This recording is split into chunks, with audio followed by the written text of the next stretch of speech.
दीजिए।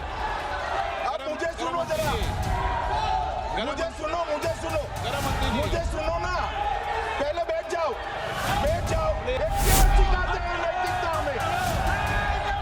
मैं तो इस्तीफा देकर गया था और मैं तो चाहता हूँ कि ये नैतिकता के मूल्य बढ़े। हम ऐसे निर्लज्ज नहीं हो सकते कि हम पर आरोप लगे और हम संवैधानिक पद पर हैं।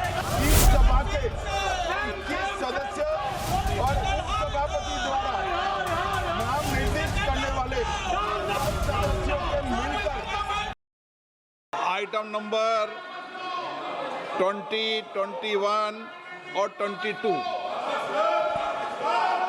महोदय, मैं प्रस्ताव करता हूं कि भारत के संविधान का संशोधन करने वाले विधेयक को पुनर्स्थापित करने की अनुमति दी जाए। महोदय, मैं प्रस्ताव करता हूं कि जम्मू कश्मीर पुनर्गठन अधिनियम 2019 का संशोधन करने वाले विधेयक को पुनर्स्थापित करने की अनुमति दी जाए। महोदय, मैं प्रस्ताव करता हूं कि संघ राज्य क्षेत्र शासन अधिनियम 1963 का संशोधन करने वाले विधेयक को पुनर्स्थापित करने की मंजूरी दी जाए।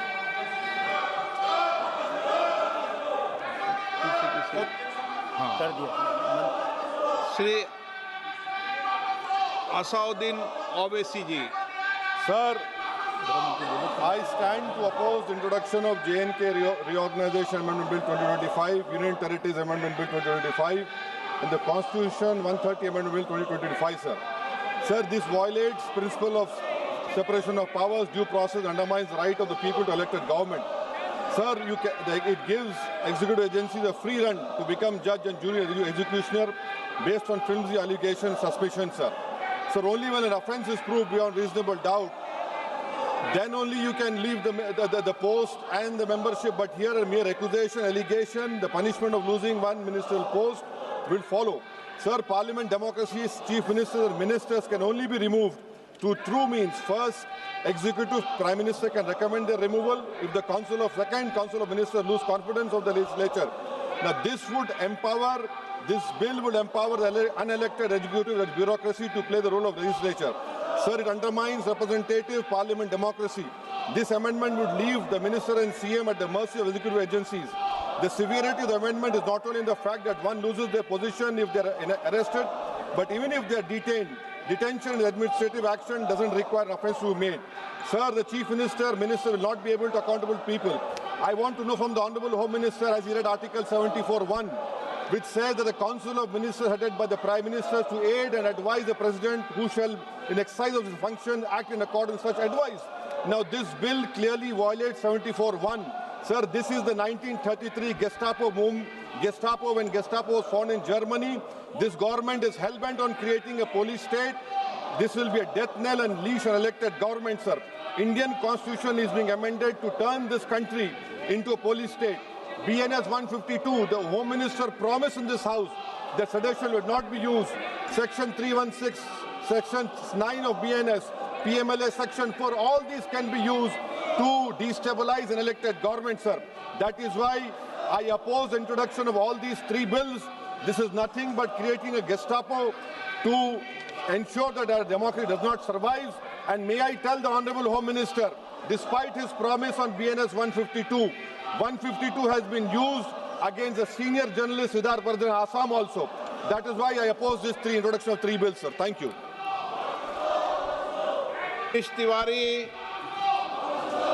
Speaker, sir, I rise to oppose the introduction of these three bills under Rule 70(1) of the Rules of Procedure and Conduct of Business in the Lok Sabha. This bill is squarely destructive of the basic structure of the Constitution.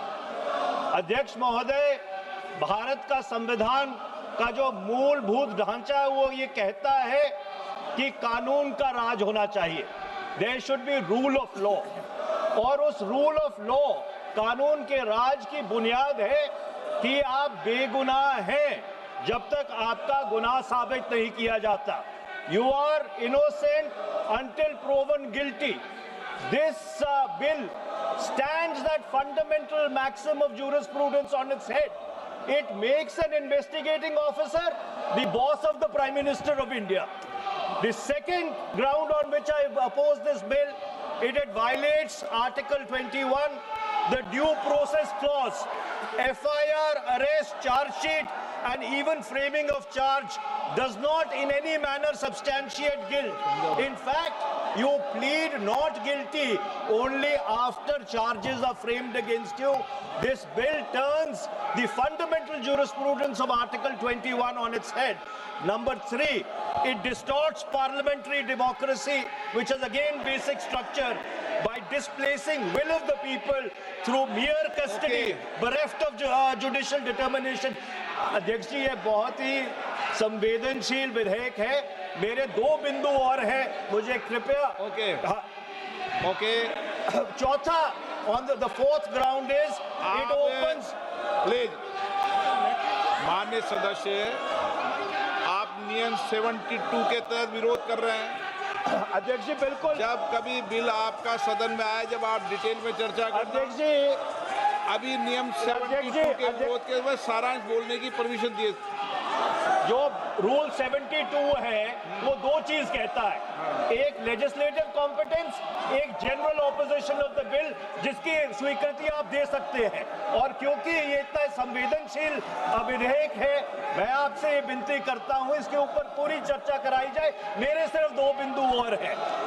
This bill, mister speaker से एक minute. आपने कानूनन बात की, तो कानून ये भी है कि 72 उसके बाद भी अलाउ करता हूं, लेकिन संक्षिप्त में. बिल्कुल संक्षिप्त में अध्यक्ष जी. आपको डिटेल में चर्चा मेरे सिर्फ 2 बिंदु और हैं. This bill opens the door for political misuse by instrumentalities of the state whose arbitrary conduct has been repeatedly frowned upon by the Supreme Court. And finally, it throws all existing constitutional safeguards to the winds. Collective responsibility, judicial review, no confidence motion, and disqualification and conviction. And this makes this amendment excessive, unnecessary, and unconstitutional. इसलिए मैं इन तीनों विधेयकों का पुरजोर विरोध करता हूं और गृह मंत्री से मैं ये आग्रह करना चाहता हूं कि ये तीनों विधेयकों को वापस लिया जाए. NK. Premachandran. Speaker sir, I strongly oppose the bill, 130th Constitutional Amendment Bill, as well as the other 2 bills I strongly oppose on 4 grounds. So the first ground is the bills are to be introduced according to the rules and procedure of the House. The bill is not circulated among the members. Yesterday after 1 o'clock we have received the copy of the bill, and I would like to know from the Honorable Minister, what is the undue haste and urgency in bringing such a constitutional amendment bill? What is the emergent need of having such a bill? That means the introduction of the bill itself is lacking bona fides. The bill is lacking bona fides. That is why I would like to say that this is with a mala fide intention to destabilize the opposition ruled states in various parts of the country. Number one. एक minute. माननीय अध्यक्ष जी, प्रेमचंद्रन जी कह रहे हैं कि जल्दबाजी में लाया गया. इसका सवाल इसलिए नहीं उठता कि मैं इस बिल को संयुक्त समिति को सौंपने की दरखास्त करने वाला हूं. इस पर संयुक्त समिति जो राज्यसभा और लोकसभा पक्ष और विपक्ष सभी सांसदों की बनेगी, जो इस पर विचार करेगी और आपके सामने लेकर आएगी.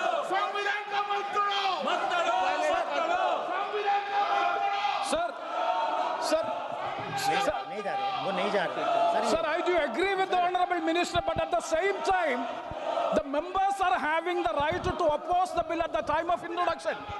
This is the legitimate constitutional right of each and every member to oppose the bill at the time of introduction of the bill. That is being curtailed. That is the problem which I am trying to say. And the second one is that is disqualification. Shri Venugopal. Sir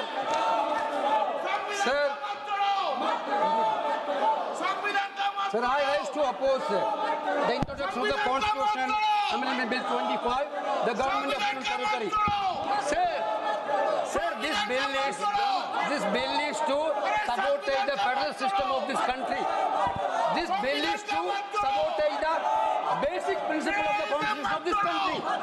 Sir, BJP people are telling this bill is to bring morality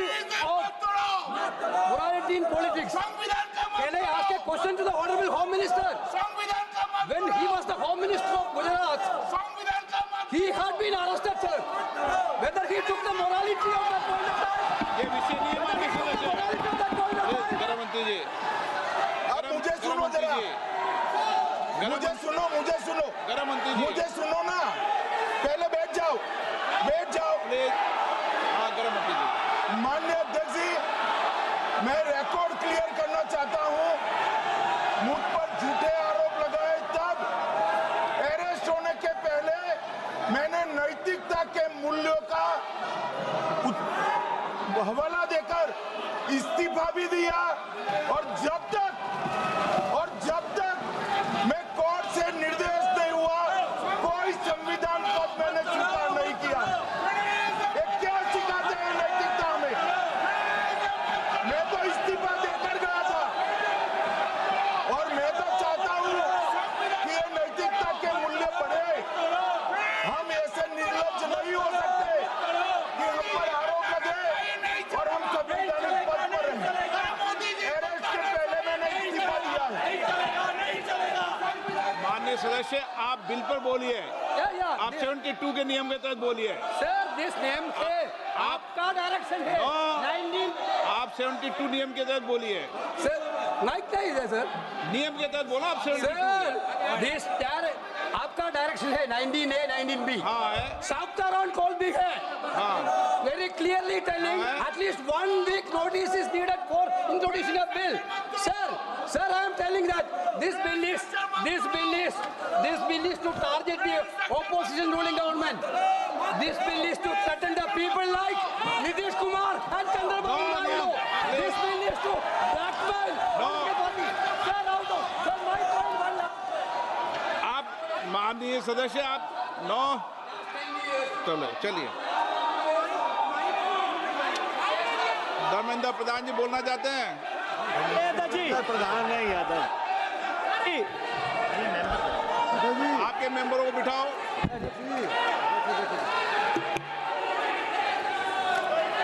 धन्यवाद अध्यक्ष जी। मैं ये जो तीनों के तीनों विधेयक आए हैं, संविधान का 130वां संशोधन विधेयक 2025, 1 मिनट, संघ राज्य विधेयक, देश देख रहा है आपको। संघ राज्य शासन विधेयक 2025, जम्मू कश्मीर पुनर्गठन विधेयक 2025, इन तीनों का माननीय अध्यक्ष जी अपनी पार्टी, अपने नेता आदरणीय अखिलेश जी की ओर से पुरजोर विरोध करता हूं। और विरोध इसलिए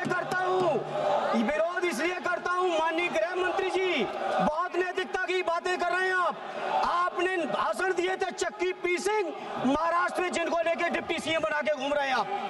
इसलिए अध्यक्ष जी मैं इस मौके पर कहता हूं ये बिल संविधान विरोधी, मूल अधिकार विरोधी, न्याय विरोधी।